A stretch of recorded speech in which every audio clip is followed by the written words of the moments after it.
കാലിക്കറ്റ് യൂണിവേഴ്സിറ്റിയുടെ 5th semester management accounting module 1 introduction to management accounting part 2. ഇന്ന് discuss ചെയ്യുന്നത് financial അക്കൗണ്ടിങ്ങും management അക്കൗണ്ടിങ്ങും തമ്മിലുള്ള difference ആണ്. ഫിനാൻഷ്യൽ അക്കൗണ്ടിങ് എന്ന് പറഞ്ഞിട്ടുണ്ടെങ്കിൽ ഫിനാൻഷ്യൽ പൊസിഷൻ മനസ്സിലാക്കാനും അല്ലെങ്കിൽ പ്രോഫിറ്റ് ആൻഡ് ലോസ് അസർട്ടൈൻ ചെയ്യാനൊക്കെയാണ് നമ്മൾ ഫിനാൻഷ്യൽ അക്കൗണ്ടിങ് യൂസ് ചെയ്യുന്നത്. മാനേജ്മെൻറ്റ് അക്കൗണ്ടിംഗ് എന്ന് പറഞ്ഞിട്ടുണ്ടെങ്കിൽ മാനേജ്മെൻറ്റിന് ഇൻഫർമേഷൻസ് പ്രൊവൈഡ് ചെയ്യാൻ വേണ്ടിയിട്ടാണ്. സെക്കൻഡ് പോയിൻ്റ്, ഫിനാൻഷ്യൽ അക്കൗണ്ടിങ്ങിൽ ഹിസ്റ്റോറിക്കൽ ഡാറ്റയാണ്, കാരണം അത് ഇയർ എൻഡിങ്ങിലാണ് നമ്മൾ കാൽക്കുലേറ്റ് ചെയ്യുന്നത്. മാനേജ്മെൻറ്റ് അക്കൗണ്ടിംഗ് എന്ന് പറഞ്ഞിട്ടുണ്ടെങ്കിൽ ഫ്യൂച്ചർ പ്ലാൻസ് ആൻഡ് ഓപ്പറേഷൻസിന് വേണ്ടിയിട്ടാണ് നമ്മളത് ചെയ്യുന്നത്. Third point, financial accounting compulsory ആണ്, മാനേജ്മെൻറ്റ് അക്കൗണ്ടിംഗ് ഓപ്ഷണലാണ്.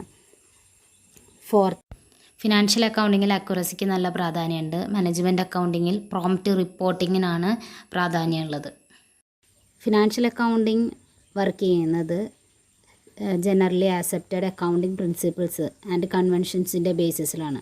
ഒരുപാട് പ്രിൻസിപ്പിൾസ് ഫോളോ ചെയ്തിട്ടാണ്. പക്ഷേ മാനേജ്മെൻറ്റ് അക്കൗണ്ടിങ്ങിൽ അങ്ങനെ റിജിഡായിട്ടുള്ള പ്രിൻസിപ്പിൾസ് ഒന്നുമില്ല.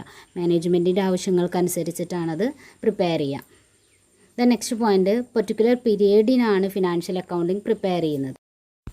ബട്ട് മാനേജ്മെൻറ്റ് അക്കൗണ്ടിങ് അങ്ങനെ സ്പെസിഫിക് പീരിയഡൊന്നുമില്ല, മാനേജ്മെൻറ്റിൻ്റെ ആവശ്യങ്ങൾക്കനുസരിച്ചാണ്. സെവൻത്ത് പോയിൻ്റ്, ലിമിറ്റഡ് സ്കോപ്പാണ്. മാനേജ്മെൻറ്റ് അക്കൗണ്ടിങ്ങിന് വൈഡ് സ്കോപ്പ് ഉണ്ട്. ദ നെക്സ്റ്റ്, മാനേജ്മെൻറ്റ് അക്കൗണ്ടിങ് പ്രിപ്പയർ ചെയ്യുന്നത് ഇൻറ്റേർണൽ പാർട്ടീസിന്, മാനേജ്മെൻറ്റിന് വേണ്ടിയിട്ടാണ്. ഫിനാൻഷ്യൽ അക്കൗണ്ടിങ് എക്സ്റ്റേണൽ പാർട്ടീസിന് വേണ്ടിയിട്ടാണ്. ദെൻ നയൻത്ത് പോയിൻ്റ്, ഓഡിറ്റ് ചെയ്യേണ്ടത് ഫിനാൻഷ്യൽ അക്കൗണ്ടിങ്ങിൽ മോർ ഓർ ലെസ് കമ്പൽസറി ആണ്, പക്ഷേ മാനേജ്മെൻറ്റ് അക്കൗണ്ടിങ്ങിൽ അത് കമ്പൽസറി അല്ല. ഇത്രയാണ് അതിൻ്റെ main difference. Next difference, cost അക്കൗണ്ടിങ്ങും മാനേജ്മെൻറ്റ് അക്കൗണ്ടിങ്ങും തമ്മിലുള്ളതാണ്. കോസ്റ്റ് അക്കൗണ്ടിങ് നമ്മൾ യൂസ് ചെയ്യുന്നത് കോസ്റ്റ് അസർട്ടൈൻ ചെയ്യാനും കൺട്രോൾ ചെയ്യാനും വേണ്ടിയിട്ടാണ്. പ്രൊഡക്ട്സ് ആൻഡ് സർവീസസിൻ്റെ കോസ്റ്റ് അസർട്ടൈൻ ചെയ്യുക, കൺട്രോൾ ചെയ്യുക. മാനേജ്മെൻറ്റ് അക്കൗണ്ടിങ് എന്ന് പറഞ്ഞാൽ മാനേജ്മെൻറ്റിന് ആവശ്യമായിട്ടുള്ള ഇൻഫർമേഷൻസ് പ്രൊവൈഡ് ചെയ്യുക, അവർക്ക് പ്ലാനിങ്ങിൽ, കൺട്രോളിങ്ങിന്, ഡിസിഷൻ മേക്കിങ്ങിനൊക്കെ. സെക്കൻഡ് പോയിൻ്റ്, കോസ്റ്റ് അസർട്ടൈൻമെൻറ്റ് മാത്രമാണ്, അപ്പോൾ അതവിടെ ലിമിറ്റഡ് സ്കോപ്പാണ്. മാനേജ്മെൻറ്റ് അക്കൗണ്ടിങ് എന്ന് പറഞ്ഞാൽ വൈഡ് സ്കോപ്പാണ്. ദെൻ തേർഡ് പോയിൻ്റ്, കോസ്റ്റ് അക്കൗണ്ടിങ്ങിൽ ക്വാണ്ടിറ്റേറ്റീവ് ആയിട്ടുള്ള ഇൻഫർമേഷൻസ് മാത്രമേ യൂസ് ചെയ്യുന്നുള്ളൂ. മാനേജ്മെൻറ്റ് അക്കൗണ്ടിൽ ക്വാണ്ടിറ്റേറ്റീവും ഉണ്ട്, ക്വാളിറ്റേറ്റീവും ഉണ്ട്. ദെൻ നെക്സ്റ്റ് ഹിസ്റ്റോറിക്കൽ ഡാറ്റയും കറൻറ്റ് ഡാറ്റയും ആണ് കോസ്റ്റ് അക്കൗണ്ടിൽ യൂസ് ചെയ്യുന്നത്. മാനേജ്മെൻറ്റ് അക്കൗണ്ടിംഗ് എന്ന് പറഞ്ഞിട്ടുണ്ടെങ്കിൽ അത് ഫ്യൂച്ചറിന് വേണ്ടിയിട്ടാണ്, റിലേറ്റിംഗ് ടു ഫ്യൂച്ചറാണ്. നെക്സ്റ്റ് ഡിഫറൻസ്, മാനേജ്മെൻറ്റ് അക്കൗണ്ടിങ് തുടങ്ങുന്നതിന് മുന്നേ ആണ് cost accounting. Management accounting cost accounting അവസാനിച്ചതിന് ശേഷമാണ് എന്ത് സ്റ്റാർട്ട് ചെയ്യുന്നത്, മാനേജ്മെൻറ്റ് അക്കൗണ്ടിങ് സ്റ്റാർട്ട് ചെയ്യുന്നത്. കോസ്റ്റ് അക്കൗണ്ടിങ്ങിൽ ഓൺലി കോസ്റ്റിൻ്റെ ഡീറ്റെയിൽസ് മാത്രമേ എടുക്കുന്നുള്ളൂ. എന്നാൽ മാനേജ്മെൻറ്റ് അക്കൗണ്ടിങ്ങിൽ കോസ്റ്റ് മാത്രമല്ല റവന്യൂവിൻ്റെ ഇൻഫർമേഷനും കൂടി നമ്മളവിടെ കാൽക്കുലേറ്റ് ചെയ്യുന്നത്, അതായത് പ്രോഫിറ്റബിലിറ്റി അങ്ങനെയുള്ള ഐറ്റംസൊക്കെ. Okay, next topic recent trends in management reporting ആണ്. First one, cash flow reporting. Ind AS 7 പ്രകാരം ക്യാഷ് ഫ്ലോ സ്റ്റേറ്റ്മെൻറ്റ് പ്രിപ്പയർ ചെയ്യണം.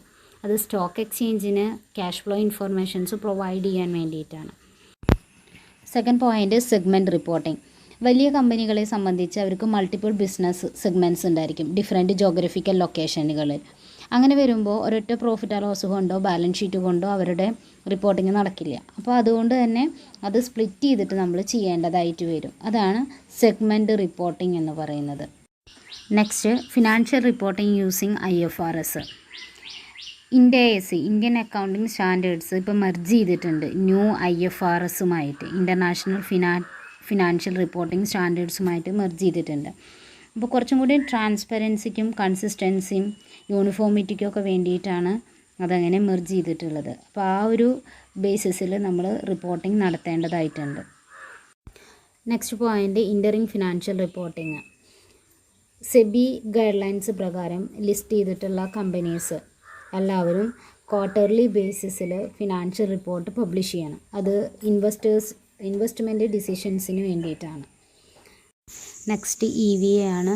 EVA, it represents the value added to the shareholders by generating operating profit in the excess of cost of capital employed in the business. അവർ കൊണ്ടുവന്ന capital എംപ്ലോയിഡിന് ഇത്രത്തോളം operating profit ഉണ്ട്. Net adjusting profit after tax minus cost of capital into capital employed ആണ് അതിൻ്റെ equation വരിക. Value added statements എന്ന് പറഞ്ഞാൽ സ്റ്റേക്ക് ഹോൾഡേഴ്സിന് വേണ്ടിയിട്ടാണ് പ്രിപ്പയർ ചെയ്യുന്നത്. അതായത് എല്ലാ എക്സ്റ്റേണൽ പാർട്ടീസും ഇൻറ്റേർണൽ പാർട്ടീസും എല്ലാവരും പെടും അതിൽ. അപ്പോൾ ഫിനാൻഷ്യൽ സ്റ്റേറ്റ്മെൻറ്റ്സിൻ്റെ കൂടെ വാല്യൂ ആഡഡ് സ്റ്റേറ്റ്മെൻറ്റും കൂടി പ്രിപ്പയർ ചെയ്യും. Next point management discussion and analysis റിപ്പോർട്ടാണ്. അതിൽ വരുന്ന ഡീറ്റെയിൽസ് എന്തൊക്കെയാണെന്ന് വെച്ചാൽ industry structure and development, opportunities and threats, segment wise or product wise performance, discussion of final performance with respect to operational performance, അങ്ങനെ വരുന്ന details അതൊക്കെയാണ് നമ്മളവിടെ റിപ്പോർട്ടിൽ അതിൻ്റെ അനാലിസിസ് റിപ്പോർട്ടാണ് നമ്മൾ സബ്മിറ്റ് ചെയ്യേണ്ടത്.